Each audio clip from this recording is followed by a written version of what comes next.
محترم فرماندهان در جای خواستناک آبازی کردن قاچان ماند.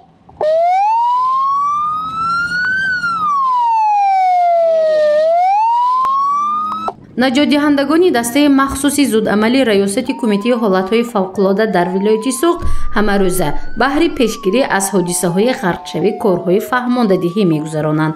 давоми 7 рӯз мешавад ки Диловар яке аз гурӯҳи дастаи махсус дар соҳили баҳри Тоҷик қарор дорад. дар ин муддат ҷавони 28 соларо аз ноҳияи Ҷаббор Расулов аз ғарқшавӣ наҷот дод. мегӯяд ки ҷавон ҳангоми обозӣ аз камераҳои нақлиётӣ истифода намуд ва онро идора карда натавонист. ҳангоми ғарқшавӣ сари вақт ӯро наҷот дода ёрии аввалини тиббӣ расонид. як нафар аз ноҳияи Ҷаббор Расулов ҳангоми обозӣ бо вай аз камераи камаз обозӣ кардананд. дар натиҷаи валнаи баланд шамоли сар камераи мошин аз ваяш буронду бурафтагӣ дар натиҷа ма ҳангоми корҳои фаҳмондагӣ ҳамарӯза дида рафта он сари вақт наҷот доду ба хонаш бисёр кадом рафт. саломатиш хеле хуб.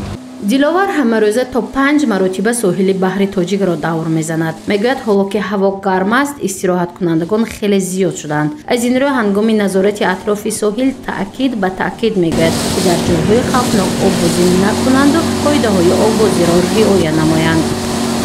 эълон мекунем, корҳои фаҳмондаҳӣ мекунем ки бо ҳамин чизое ки дар баҳр мумкин нест обозӣ кардан, яъне камери камаз бо як хел камдорчавое ки аз талаботи вай ҷавобгӯ нестанд, диду дониста омада бо худошон истифода бурда вай мекунанд, обозӣ мекунанд.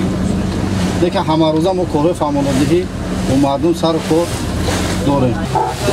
муҳтарам шаҳрвандон, ҳангоми обозӣ кардан қоидаҳои бехатарӣ аз шиновариро ҳатман риоя намоед. аз мавқеи ишғол шуда дур наравед.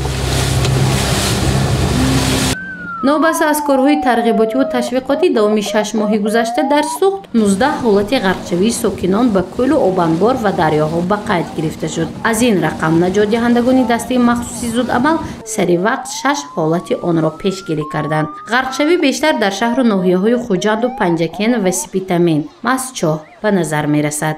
имрӯз вобаста ба пешгирии ғарқшавӣ дар соҳили баҳри тоҷики шаҳри Гулистон наҷотдиҳандагон хизматгарӣ намуд истоданд ва айни замон чӣ хеле дид истодем дар ин ҷо низ мардум ба мавсими обозӣ машғул гардиданд.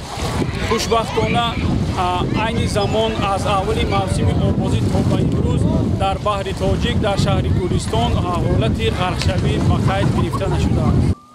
ҳоло мавсими обозӣ аст. шумораи сокиноне ки бинобар гармӣ ба соҳил меоянд дучанд зиёд шудааст. аз ин рӯ дастаи махсуси зудамалии раёсати кумитаи ҳолатҳои фавқулодда дар вилояти Суғд гурӯҳи наҷотдиҳандагонро давоми 24 соат таъмин кардааст то ҳолати ғарқшавӣ пешгирӣ карда шавад.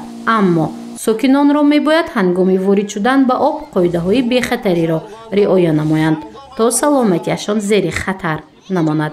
гузориши Мафнӯшкур ва Наимҷон Аюбов барои барномаи иттилоотии Хабар.